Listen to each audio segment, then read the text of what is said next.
Laws of motion में तीन law हैं असल में इसके, लॉज ऑफ मोशन के। पहला है लॉ ऑफ इनर्शिया, दूसरा है लॉ ऑफ फोर्स और तीसरा है एक्शन रिएक्शन लॉ। ठीक है, और हमें ही इन तीनों को स्टेप बाय स्टेप स्टडी करना है। तो सबसे पहले हम आ रहे हैं लॉ ऑफ इनर्शिया पे। अब लॉ ऑफ इनर्शिया को जानने से पहले आप लोगों को ये जानना चाहिए that what is inertia, inertia क्या होता है, राइट। तो ध्यान दीजिए कि कोई भी बॉडी हो, हर बॉडी जब भी आप उसके स्टेट में चेंज करोगे तो वो उसका अपोज करती है। वो इसी अपोज करने की टेंडेंसी को हम बोलते हैं इनर्शिया। जैसे अगर कोई बॉडी रेस्ट में है, कोई भी बॉडी जो आपके आस पास हो इस टाइम पर, देख लीजिए जो भी आपके आसपास, उसमें से अगर आप किसी भी बॉडी को मूव कराने के लिए अगर आप एक्सटर्नल फोर्स लगा रहे हो तो वो बॉडी आपके हाथ पर उल्टा ही अपोज करती है। और वो कितना अपोज करेगी ये डिपेंड कर रहा है उसके मास के ऊपर। In fact inertia is the measurement of mass only, right. Inertia किस चीज का मेजरमेंट है? मास का। यानी inertia is directly proportional to mass. जितना ज्यादा मास होगा उसके अपोज करने की टेंडेंसी या उसकी प्रवृत्ति भी उतनी ही ज्यादा होगी, राइट। जैसे कि आपके आसपास जो भी बॉडी है उसको आप जरा सा मूव करा के देखिए, वो देखिए आपके हाथ पे कैसे अपोज कर रही है वो। ठीक है, मैं यहाँ पर एक एग्जांपल ले रहा हूँ आपके लिए सामने से, कि जैसे ये मेरे पास मान लीजिए आपका कोई दोस्त है जो साइकिल से आपकी तरफ ये आ रहा है, इस तरह से आपकी तरफ ये आ रहा है। और अब अगर आप यहाँ पे सामने खड़े हो जाएं और दोनों हाथ से उसको ये इस तरह से पकड़ने की अगर कोशिश करें, ठीक है, तो क्या होगा? उसका वो क्या करेगा? वो अपोज करेगा, साइकिल स्टॉप होने का अपोज करेगा। क्योंकि वो मोशन में था, वो कांस्टेंट वेलोसिटी से चल रहा था। तो जब भी आप उसको रेस्ट में लाने की कोशिश करोगे तो वो उसका अपोज करेगा, और वो अपोज आपको बाकायदा अपने हाथ पर महसूस होगा। ठीक है, अब मैं थोड़ा सा मास बढ़ा रहा हूँ साइकिल की जगह पर। मैं मान लीजिए कोई थोड़ी हैवी बॉडी ले रहा हूँ, मान लीजिए बाइक है कोई, और वो बाइक भी इसी कांस्टेंट वेलोसिटी से आ रही है। उस बॉडी का ध्यान रखिएगा कि सेम उसी स्पीड से वो भी आ रही है जिस स्पीड से साइकिल आ रही थी। ठीक है, लेकिन उसका जो बाइक का जो मास है वो साइकिल से काफी ज्यादा है। तो अगर उसका मास ज्यादा है तो इसका मतलब उसके अपोज करने की टेंडेंसी भी ज्यादा है। बात समझ में आ गई? या तो जब आप उसको रोकने की कोशिश करोगे तो आपके हाथ पे एक ज्यादा रेजिस्टेंस महसूस होगा, क्योंकि उसके अपोज करने की टेंडेंसी साइकिल की बनस्पत ज्यादा है। आप इसको अपने छोटी मोटी चीजों से भी देख सकते हो। मान लीजिए ये कोई बॉडी है, मैं कुछ बॉडीज को रेस्ट में ले रहा हूँ। ये एक बॉडी है जो कि 10 kg की है, राइट। और आपको इसको मूव करा के यहाँ तक लाना है, इसको भी मूव करा के यहाँ से यहाँ तक लाना है, लेकिन ये 50 kg की है ये। ठीक, तो इस बॉडी का मास ज्यादा है, इस बॉडी का मास कम है। एक बॉडी और ले रहा हूँ, इस बॉडी का मास और भी कम है, मान लीजिए 1 kg है। इसको मुझे यहाँ से यहाँ तक लाना है। ठीक है, इसे यहाँ से यहाँ तक, इसको यहाँ से यहाँ तक। तो जब आप इसको यहाँ से यहाँ तक लाने के लिए जब आप इसके ऊपर एक्सटर्नल फोर्स लगाओगे, ऐसे जब इस तरह से एक्सटर्नल फोर्स लगाओगे, ठीक है, तो ये बॉडी रेस्ट से मोशन में आने का अपोज करेगी। रेस्ट से मोशन में आने का क्या करेगी? है अपोज करेगी, और वो अपोज आपको बाकायदा अपने हाथ पर महसूस हो रहा होगा। तो ये सब थोड़ा सा कम अपोज लगेगा, यहाँ पर थोड़ा ज्यादा, और यहाँ पर वो अपोज कुछ ज्यादा महसूस होगा, क्योंकि इसका मास सबसे ज्यादा है, इसका थोड़ा कम है, इसका सबसे कम है। बात समझ में आ गई? तो इनर्शिया जो होता है वो सिर्फ और सिर्फ मास का मेजरमेंट होता है। यानी अगर सिंपल अगर आप कहोगे that inertia is equal to mass, बस इससे ज्यादा कुछ करने की जरूरत नहीं है आपको। अब आएंगे हम लॉ ऑफ इनर्शिया पर। अब इनर्शिया का लॉ क्या है? ध्यान रखिए, इनर्शिया अपोज करने की टेंडेंसी है। अगर इसको डेफिनेशन अगर आप इसकी देना चाहो तो इनर्शिया की डेफिनेशन इस तरह से लिखी जाएगी, ये इस इनर्शिया की, that the inherent property of all bodies या all object that they do not change their state of rest और द स्टेट ऑफ मोशन। ठीक है, अच्छा, अब आते हैं हम लॉ ऑफ इनर्शिया पे। लॉ ऑफ इनर्शिया का जो स्टेटमेंट है वो ये है कि अगर कोई बॉडी रेस्ट में है तो वो हमेशा रेस्ट में ही रहेगी। अगर कोई बॉडी एक कांस्टेंट वेलोसिटी से चल रही है तो वो हमेशा इनफाइनाइट टाइम तक ऐसे ही चलती रहेगी, जब तक आप उसके ऊपर कोई एक्सटर्नल फोर्स लगा के जब तक आप उसके स्टेट को चेंज ना कर दो। स्टेट को चेंज करने का मतलब इसकी वेलोसिटी को या तो आप इंक्रीज कर दे दो, जैसे रेस्ट में है तो इसको कुछ वेलोसिटी आपको देना है। इसकी ये ऑलरेडी मोशन में है, ये एक कांस्टेंट वेलोसिटी से एक सीधी डायरेक्शन में मतलब एक कांस्टेंट डायरेक्शन में चल रही है। तो ये जब आप एक्सटर्नल फोर्स लगाओगे तो इस एक्सटर्नल फोर्स से या तो ये बॉडी, इस जो बॉडी की जो वेलोसिटी है वो चेंज हो जाएगी। वेलोसिटी को चेंज करने का मेरा मतलब हो गया कि या तो वेलोसिटी बढ़ रही है या वो घट रही है, या वो हो सकता है कि आप उसे रेस्ट में लाना चाह रहे हो। ठीक है, तो लॉ ऑफ इनर्शिया का जो स्टेटमेंट है वो ये है दैट कि अगर कोई बॉडी रेस्ट में है तो रेस्ट में ही रहेगी, और अगर वो मोशन में है तो मोशन में ही इनफाइनाइट टाइम तक रहेगी, जब तक उसके ऊपर कोई एक्सटर्नल फोर्स आप अप्लाई ना कर दो। जब आप एक्सटर्नल फोर्स अप्लाई कर दोगे तभी वो अपने स्टेट को चेंज करेगी, लेकिन ये ध्यान रखिएगा अपोज जरूर करेगी वो, क्योंकि इनर्शिया की प्रॉपर्टी है उसके अंदर। ठीक है, तो अगर हम इसका लॉ ऑफ इनर्शिया का अगर हम इसका स्टेटमेंट अगर लिखें तो स्टेटमेंट ये है इसका that an object at rest tends to rest and an object in motion tends to stay in motion with the same speed in the same direction unless it is compelled by some external unbalanced force to change that state. Is that clear? अच्छा, अब law of inertia को वैसे आप तीन तरीके से आप ले सकते हो, that law of inertia of rest, inertia of motion, inertia of direction. लेकिन आपको ये तीन चीज अलग अलग लेने की जरूरत नहीं है, वो एक ही में सब चीज आ जाता है वो। ठीक है, इसके बाद हाँ ये जरूर ध्यान रखिएगा कि इनर्शिया और लॉ ऑफ इनर्शिया के जो एग्जाम्पल्स हैं वो आप अपनी बुक से आराम से पढ़ लीजिए। बहुत ही सिंपल एग्जाम्पल हैं, आप लोग पढ़ेंगे एक ही बार में आप लोगों को समझ में आ जाएगा। ठीक है, तो अब मैं बताने जा रहा हूं आप लोगों को second law of motion which is called law of force.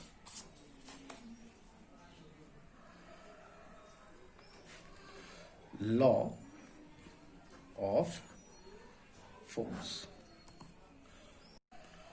तो अब हम सेकंड लॉ ऑफ मोशन को स्टडी करने जा रहे हैं। इसे लॉ ऑफ फोर्स के नाम से जानते हैं हम लोग। तो चूंकि इससे लॉ ऑफ फोर्स को जानने से पहले आप पहले फोर्स को समझिए, फोर्स क्या है। क्वालिटेटिवली इसे बता रहे हैं अभी हम। तो फोर्स का मतलब क्या है? फोर्स का मतलब ये है the force is an external effort या cause in the form of push और पुल। जो फोर्स है वो एक बाह्य कारक है जो कि या तो पुश की फॉर्म में होता है या फिर ये पुल की फॉर्म में होता है, या तो ये धक्का है या फिर ये खिंचाव है। ठीक है, और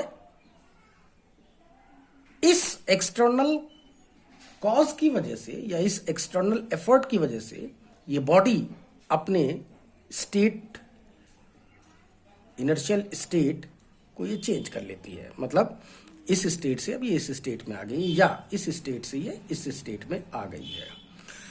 ऐसा भी हो सकता है कि चीज बहुत भारी हो, जैसे दीवार के ऊपर आप ये एक्सटर्नल एफर्ट लगाने लग जाए तो हो सकता है कि वो उसको स्टेट को ना चेंज कर पाए। तो ये कोई मस्ट कंडीशन नहीं है कि जो अगर स्टेट चेंज हो ही जाए। ठीक है, ऐसा भी हो सकता है सिर्फ ट्राई कर रहा हो उसको चेंज करने का। तो डेफिनेशन आप इसकी इस तरह से दे सकते हैं, the force is an external effort in the form of push और पुल which either changes the inertial state of the body or at least try to change या tend to change the inertial state of the body। यानी कि या तो वो कोशिश कर रहा है उसकी इनर्शियल स्टेट को चेंज करने की, या फिर वो चेंज कर दे रहा है। ठीक है, तो ये फोर्स की क्या है, ये क्वालिटेटिव डेफिनेशन है। और अब अगर मैं क्वांटिटेटिव डेफिनेशन की बात करूं, क्वांटिटेटिव मतलब क्वालिटेटिव मतलब क्वालिटी, उसकी क्वालिटी के बारे में बताया जा रहा है। क्वांटिटेटिव मतलब उसकी क्वांटिटी, दैट इज ये गुणात्मक व्याख्या हो गई और ये संख्यात्मक व्याख्या हो गई। ये भी फोर्स का ही है। ये मतलब इसके गुणों को बता रहा है, उसकी क्वालिटी को बता रहा है, और ये क्वांटिटी को यानी कि संख्या को बता रहा है। तो जो फोर्स है, अगर आप क्वांटिटेटिव अगर डेफिनेशन लेंगे तो एक्चुअली लॉ ऑफ फोर्स हम इसे ही बोलते हैं।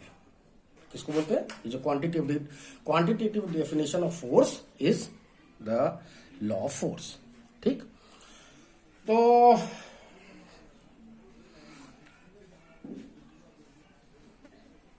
The time rate of change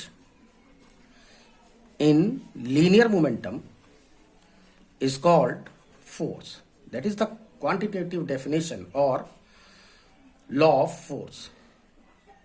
या तो ये फोर्स की क्वांटिटेटिव डेफिनेशन कह लो आप इसे, या आप इसी को भी लॉ ऑफ फोर्स कह लो। ठीक है, तो ये बता रहे हैं हम क्या, जो डेफिनेशन है इसकी, कि अगर कोई भी बॉडी हो तो उसके मोमेंटम में जो चेंज हो रहा है वो टाइम के रेस्पेक्ट में वो किस तरह से हो रहा है, उसे ही हम बोलते हैं फोर्स। इसको आप अगर इस टर्म में लिखें, कैलकुलस की टर्म में, तो dp ओवर dt, राइट। अच्छा, SI यूनिट जो फोर्स की है वो है आपकी अभी चलो SI यूनिट हम बात कर लेंगे। अभी हम न्यूटन वैसे तो है, लेकिन दो मुझे बताने हैं तो मैं दोनों को साथ में बता दूंगा। ठीक है, तो ध्यान दें जरा। जो फोर्स है इसकी डेफिनेशन जैसा मैंने बता दिया आपको यहां पर, dp over dt। p is the linear momentum, तो इसकी जगह से आप लिख सकते हो मास इनटू वेलोसिटी। अगर मैं इस मास को बाहर निकाल लूं, मास कब बाहर निकलेगा? डिफरेंशियल से कोई चीज बाहर कब आती है? जब वो चीज कांस्टेंट होती है। तो अगर मैंने इसको कांस्टेंट को बाहर निकाल लूं तो dv ओवर dt, और ये क्या है? Rate of change in velocity या time rate of change in velocity is called the acceleration, है ना। तो इसकी जगह से आप चाहे तो एक्सेलरेशन लिख ले, तो F is equal to M में, ये आपका इसका दूसरा। लेकिन ध्यान रखिएगा, ऐसा तभी हो सकता है जब मास आपका कांस्टेंट हो।